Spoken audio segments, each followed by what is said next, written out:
Hai teman-teman, kembali lagi di WCWS Podshare. Di sini kita akan ngebahas tentang topik-topik kehidupan yang relate sama kita.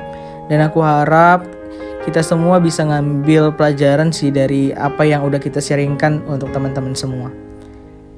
Nah, kita pernah nggak mikir ketika kita ngejalanin satu hubungan, kita tuh nyaman nggak sih sama hubungan yang lagi kita jalani? Atau hubungan ini bisa layak nggak dipertahanin atau diperjuangin? Terus coba kita tanya sama sendiri-sendiri deh. Apakah kita memang benar-benar nyaman sama pasangan kita? Atau memang dia layak untuk diperjuangkan? Atau sebenarnya kita hanya ngerasain tertekan aja, namun tetap bertahan dengan harapan kita bisa ngubah pasangan kita itu jadi lebih baik. Walaupun waktunya kita nggak tahu kapan dia akan berubah jadi lebih baik. Dan pada akhirnya kita akan ngabain kebahagiaan kita sendiri. Nah, kita juga akan jadi nimbang lagi hubungan ini memang benar-benar patut nggak untuk dijalankan. Nah, biasanya toxic relationship ini baru akan dirasakan setelah makin parah hari ke hari. Dan biasanya juga toxic relationship ini dirasakan itu ketika hubungan itu udah berjalan lama. Nah, ada juga yang teman-teman mungkin yang lagi dengerin belum pernah ngalamin toxic relationship ini karena mungkin belum punya hubungan sama orang lain kayak gitu. Nah, tapi nggak apa-apa. Ini bisa jadi pelajaran sih untuk teman-teman yang mungkin belum punya hubungan.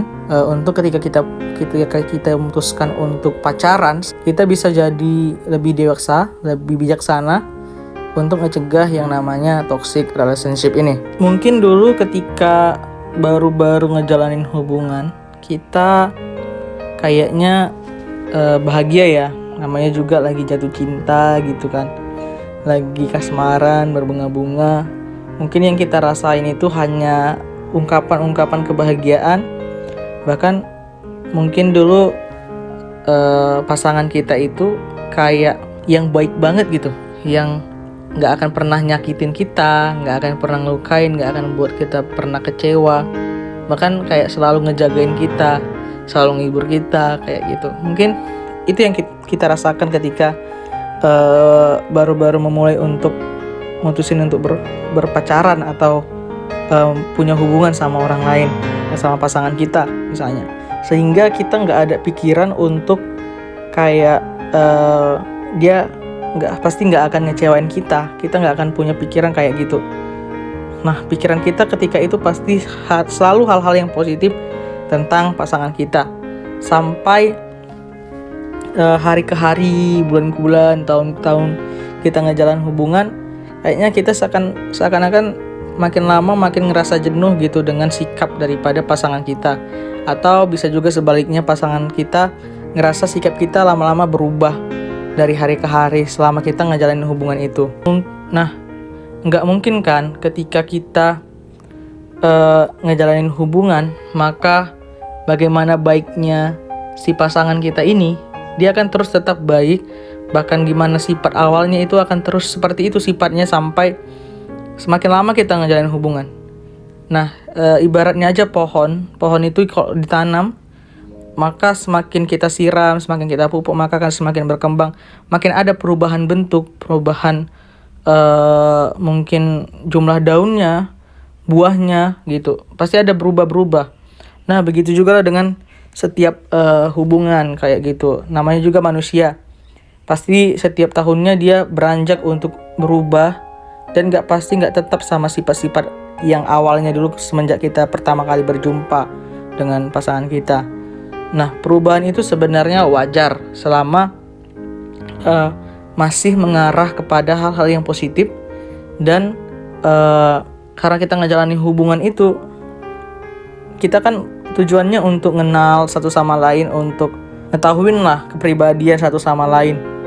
Dan akhirnya karena kita nyaman di masa lalu, ketika pasangan kita itu udah mulai berubah, bahkan kita udah mulai lihat sisi-sisi negatif daripada pasangan kita itu, akhirnya kita kayak lama-lama merasa semakin banyak perubahan, semakin banyak sisi-sisi yang belum kita ketahui. Jadi kita mengetahuinya, kita jadi mengetahui apa yang baik dan apa yang buruk daripada pasangan ini.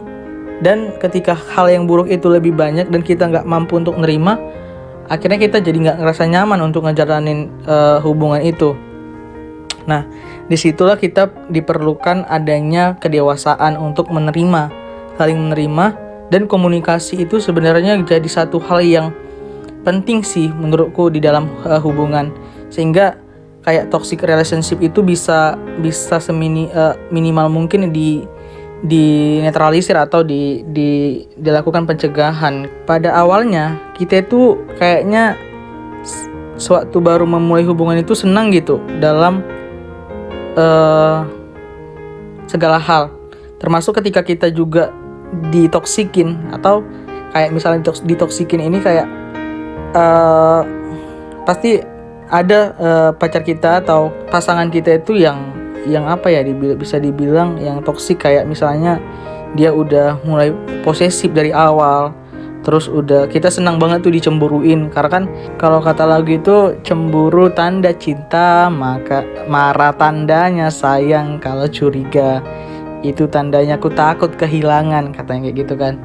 Nah, kita senang tuh hal-hal yang kayak gitu, hal-hal yang kita jadi ngerasa diperhatiin sama pasangan kita, sampai akhirnya hal-hal ini jadi kayak lebih dominan di dalam hubungan, sehingga kita akhirnya lama-lama makin hari makin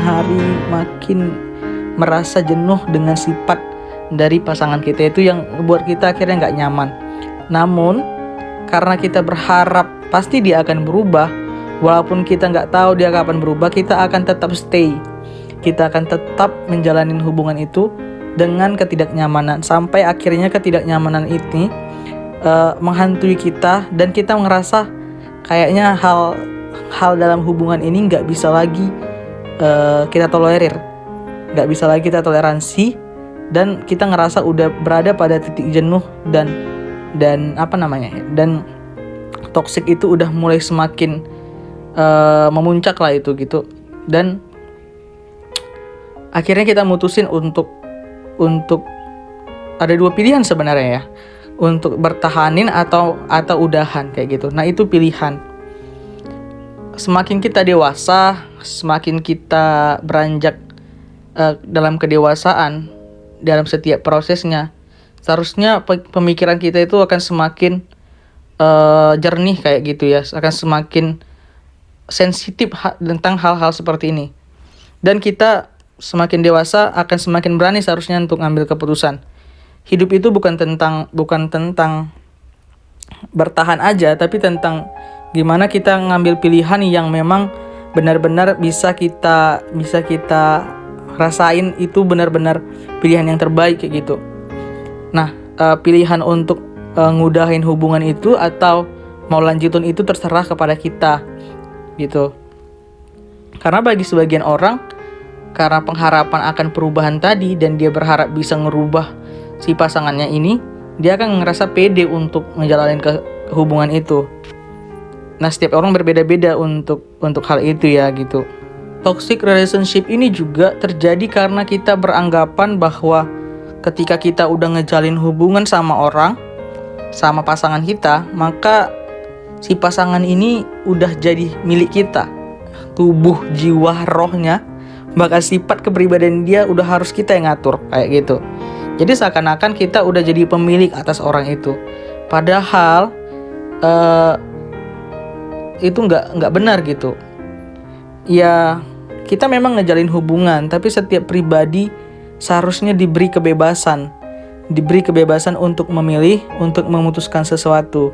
Kita nggak boleh maksain kehendak kita sama pasangan kita. Misalnya pasangan kita harus jadi seperti ini, kita harus mengubah pasangan kita jadi orang lain dan nggak jadi diri dia sendiri. Nah, ini akhirnya ngebuat hubungan itu jadi jalan toksik. Ya toksik lah ibaratnya gitu kan. Terus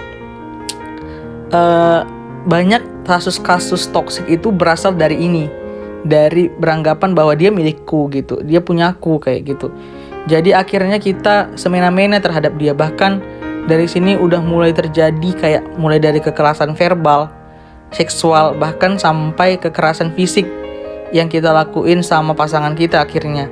Karena kita merasa kalau dia udah udah jadi milik kita dan kita berhak ngelakuin apa aja sama dia. Nah, di sini kita harus punya satu komit atau suatu anggapan bahwasanya walaupun dia udah memang milik kita, tetap dia punya kebebasan sendiri gitu, kebebasan untuk milih dan nentuin keputusan dia.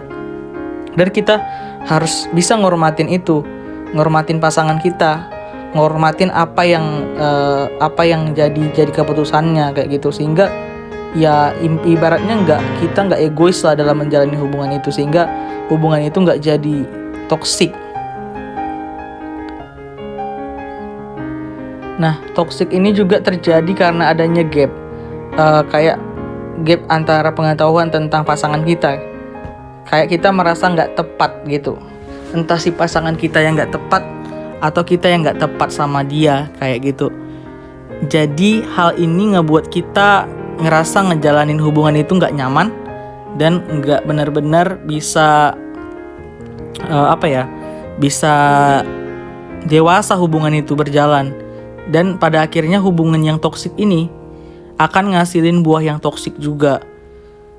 Ya, makanya mulai dari sekarang seharusnya kita udah, sebelum pun kita berhubungan dengan orang lain atau ngejalin hubungan dengan orang lain, kita harus tahu dulu sebenarnya bahwa inti dari hubungan yang baik itu adalah penerimaan.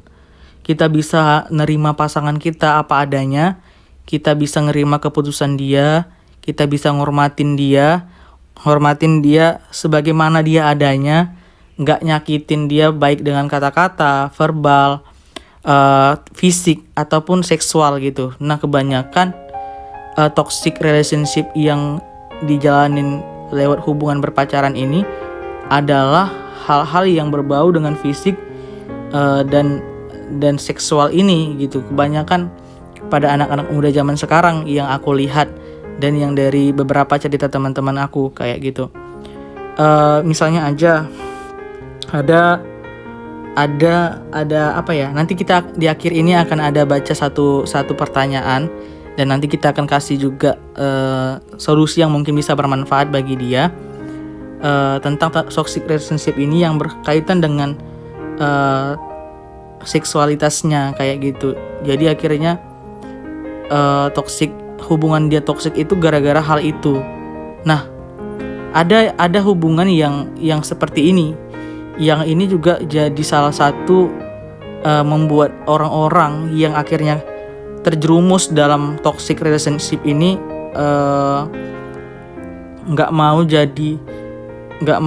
akhirnya nggak mau bersosial, bahkan nggak mau jadi memulai lagi hubungan yang baru dengan orang lain yang mungkin si pasangannya ini belum tentu kayak mantan dia atau kayak orang yang sebelumnya nyakitin dia itu yang membuat toxic relationship itu.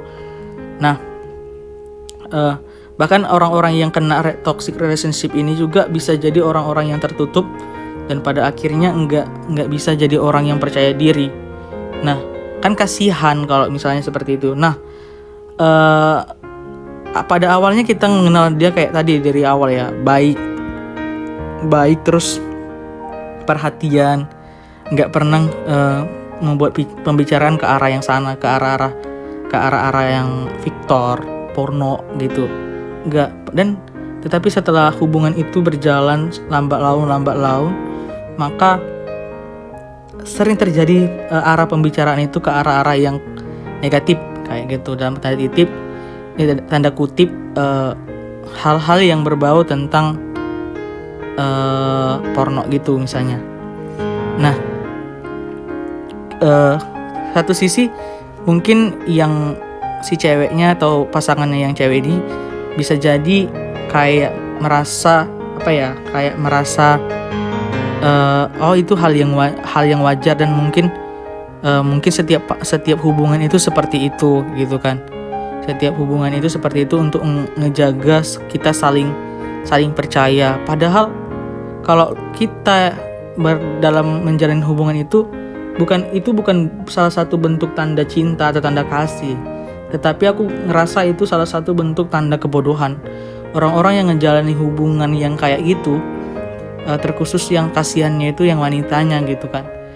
Akhirnya akan jadi orang-orang yang nggak pede dan nggak, yang kayak tadi aku sebutin, enggak jadi orang yang terbuka lagi dan malah menjadi orang yang tertutup dan akhirnya terjebak di dalam ketoksikan itu. Nah, kalau ada kasus yang seperti ini, maka seharusnya kita itu harus berani ngambil sikap atau langkah. Kita nggak bisa nggak bisa ngubah seseorang itu langsung 100% drastis, enggak. Bahkan kita juga nggak punya kekuatan untuk ngubah orang itu jadi lebih baik gitu dari hari ke harinya, enggak. Makanya kita harus bisa ngambil keputusan untuk segeralah tinggalkan orang-orang yang toksik kayak gitu. Tinggalkan orang-orang yang memang benar-benar kita rasa nggak layak gitu untuk hubungan, untuk ngejalin hubungan ini. Setiap hubungan yang diawali dengan toksik, ya akhirnya ngasilin buah yang toksik juga. Jadi keputusan yang baik itu adalah menurut aku untuk ninggalin semua hal-hal yang toksik, termasuk orang-orang yang toksik, baik itu dalam hubungan, dalam ya apapun yang kita rasai toksik, tinggalin kayak gitu. Jangan biarkan kita terjebak dalam toksik ini. Karena untuk keluar dari hubungan yang toksik ini memang sangat-sangat berat. Ada satu sisi orang yang udah menjalani hubungan toksik karena katanya saking cintanya dia nggak rela ninggalin. Akhirnya dia menderita di dalam toksiknya itu karena cinta kayak gitu. Alasan apapun itu kalau udah toksik, menurut aku nggak jadi alasan supaya kita tetap bertahan kayak gitu. Jadi harus ada satu komit yang kuat untuk keluar dari zona toksik itu. Nah, banyak lagi lah contoh-contoh hal-hal yang jadi ngebuat hubungan itu toxic relationship, kayak misalnya yang dia diporotin, terus ada yang dimanfaatin, atau banyak lah yang jadi contoh kasus kayak gitu ya. Seharusnya ini ketika kita semakin dewasa, ketika kita semakin beranjak untuk dewasa lah dibilang, kita harus bisa nyaring segala sesuatu hal itu boleh nggak, baik nggak untuk aku gitu. Jadi kalaupun kita udah tahu hal yang baik tetapi kita nggak ngelakuin yang baik, ya sama aja itu bohong kayak gitu. Nah, kalau dia cinta tapi dia ngelakuin yang nggak baik sama kamu, ya berarti dia nggak benar-benar cinta kayak gitu. Ingat, tanda cinta itu bukan hal-hal kekerasan, bukan hal-hal yang ngebuat kita rugi, enggak. Tanda cinta adalah tanda dimana kita bisa ngejalanin saling support, saling mendukung, tanpa harus nyakitin satu sama lain, tanpa harus nyiksa, dan tanpa harus maksain kehendak kita gitu. Nah, jadi itu sih menurut aku toxic relationship itu. Sekarang pilihannya ada pada kita mau nggak ninggalin toxic relationship itu, atau kita mau tenggelam dalam toxic relationship itu dan akhirnya menderita gitu. Jadi itu sih yang aku mau bilang tentang toxic relationship. Nah, sekarang kita akan ngebacain satu pertanyaan, namanya dirahasiain ya. Dia bilang gini, "Selamat pagi Bang," katanya gitu kan. Menurut Abang dalam sebuah hubungan udah jalan setahun katanya. Nah, terus cowoknya ini awal-awalnya masih baik, masih normal lah kayak yang biasa gitu kan. Tiba-tiba udah mau jalan setahun, hubungannya makin lama makin aneh. Cowoknya minta pap yang foto ciwi-ciwi atau cewek-cewek yang ya itulah yang mengarah ke sana. Istilahnya katanya sakne gitu. Apa sih sakne ini, nggak ngerti. Itulah. Nah, itu menurutmu bagus enggak pacarannya katanya gitu kan. Dan apa wajar enggak kayak gitu? Dan aku minta tanggapanmu sebagai cowok untuk menghadapi sifat yang kayak gitu. Nah, tanggapanku dari sini aku bilang itu adalah toxic relationship. Kalau udah ngarah ke sana, ngarah ke arah-arah yang kotor itu, itu udah toxic relationship. Oke, setiap manusia pasti punya nafsu sendiri-sendiri lah. Bahkan di dalam hubungan pacaran juga ada nafsu. Nah, kita kan sebagai manusia pasti ada sistem kontrol di dalam diri kita untuk memilah mana yang baik, mana yang enggak kita lakuin. Kita udah tahu lah norma-norma itu. Ya, itu kan hal yang termasuk ke dalam asusila ya. Menurutku udah ngelampauin batas sebenarnya untuk pacaran itu ngelakuin hal-hal yang seperti itu atau bahkan merujuk hal-hal seperti itu. Oke. Itu katanya sebagian orang adalah untuk tanda cinta, tanda kasih sayang katanya, tanda kepercayaan dalam sebuah hubungan pacaran. Tapi aku bilang itu bukan tanda cinta, tetapi itu tanda awal-awal kerusakan hubungan yang akhirnya nanti jadi toxic relationship itu. Nah, itu nggak akan berhenti di situ aja tapi kebanyakan dia hal-hal yang seperti itu biasanya akan meminta lebih, bahkan ngelakuin lebih dari itu, yang akhirnya ngebuat hubungan itu toksik dan pasti ada pihak yang dirugikan dalam hubungan itu. Nah, menurut aku cara preventifnya itu adalah sebelum kita ngelakuin ini kita harus berpikir jernih dulu. Apakah itu memang bagus dilakukan atau enggak? Kalau udah mengarah kepada hal-hal yang mungkin kita lihat udah enggak senonoh atau udah nggak sesuai lagi dengan norma-norma ataupun aturan-aturan yang ada, maka seharusnya kita udah berani untuk ninggalin. Kalau aku sih itu gitu.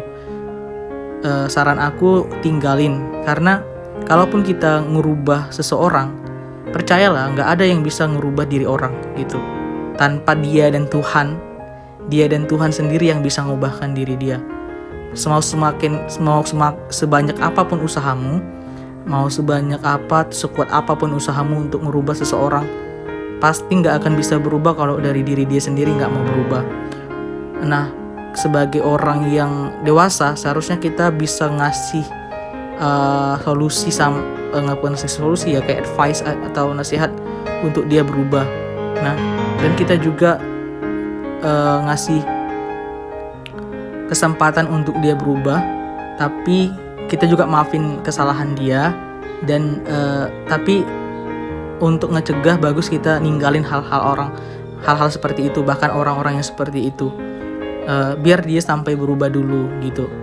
Terus nantinya hubungan-hubungan yang kayak gini lah yang akhirnya ngerusak citra pacaran sendiri. Padahal pacaran itu kan sebenarnya bukan untuk hal-hal yang negatif kayak gitu. Sebenarnya kan pacaran adalah untuk bagaimana kita mengenal pasangan kita. Terus kayak yang tadi aku bilang, bahwasanya itu terjadi hal-hal yang kayak ya mengarah ke asusila itu terjadi kebanyakan karena dia nganggap karena kita udah pacaran, ya udah diriku itu milikmu dan dirimu itu milikku.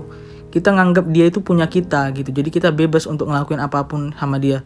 Kayak seakan-akan tubuh, jiwa dan rohnya itu adalah milik kita. Padahal enggak. Ada batas-batasan pacaran.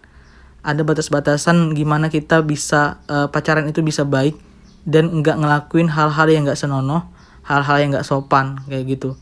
Jadi selama pacaran masih dalam norma-norma kesopanan, menurut aku masih pacaran yang baik. Dan kalau udah lewat dari situ, kita harus berani ngambil pilihan untuk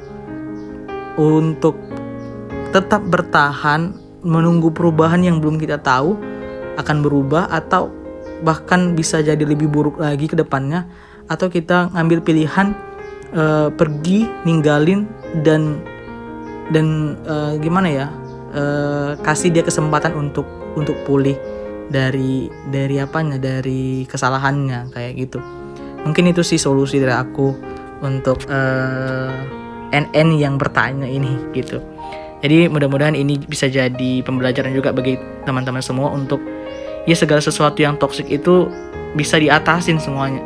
Bisa diatasin dan itu tergantung bagaimana cara kita untuk bisa ngambil pilihan dan sikap yang benar. Thank you untuk sharing-sharing kali ini.